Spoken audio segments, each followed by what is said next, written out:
2 infractions routières sur 3 établies au nom d'une entreprise ne feront pas l'objet d'une identification. On ne connaît donc pas l'identité du conducteur de la voiture de société. En 2021, près de 700 000 amendes n'ont pas pu être envoyées directement aux contrevenants. Alors, ces conducteurs, ils roulent en toute impunité? C'est ce que nous allons voir. Attention, amende à la clé.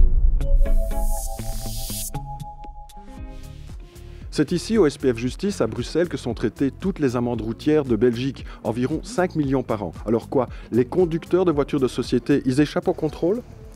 Pas du tout, dans le sens que chaque infraction routière peut résulter en une amende, mais pour les entreprises, ils doivent aussi identifier les conducteurs. C'est seulement comme ça qu'on peut lutter contre le récidivisme.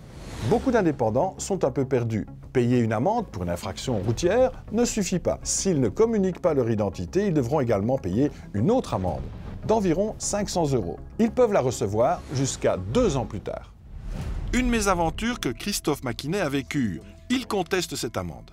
J'ai d'abord tenté de contester via la plateforme, mais je n'avais pas la possibilité de le faire parce que je n'avais pas les droits.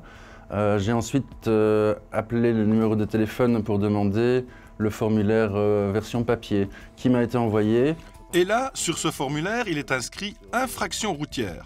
Christophe ne comprend pas, il l'a déjà payé il y a 1 an. Par ailleurs, le document est pré-rempli pour un particulier alors qu'on s'adresse à un indépendant.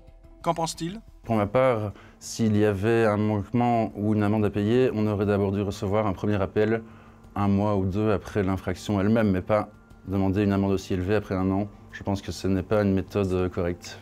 L'obligation d'identification du conducteur existe légalement depuis 1996.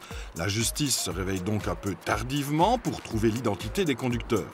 Trouver les récidivistes, c'est bien, mais ce coup d'accélérateur ne serait-il pas surtout motivé par la très probable mise en place du permis à points?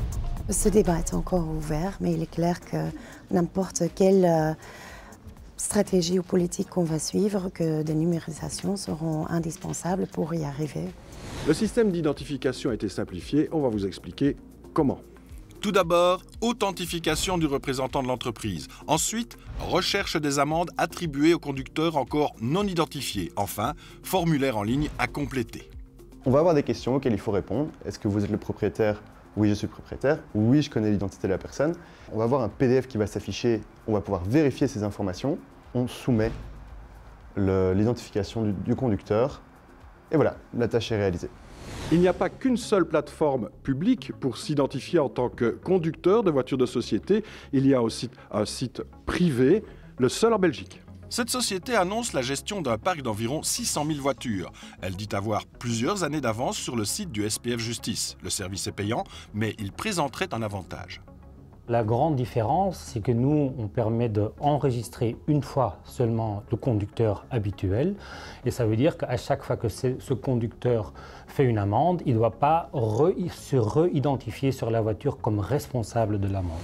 Bon, il y a tout de même une bonne nouvelle. À l'heure où je vous parle, la justice a décidé de suspendre les amendes pour non-identification du conducteur. Le temps peut être d'assimiler la simplification du système.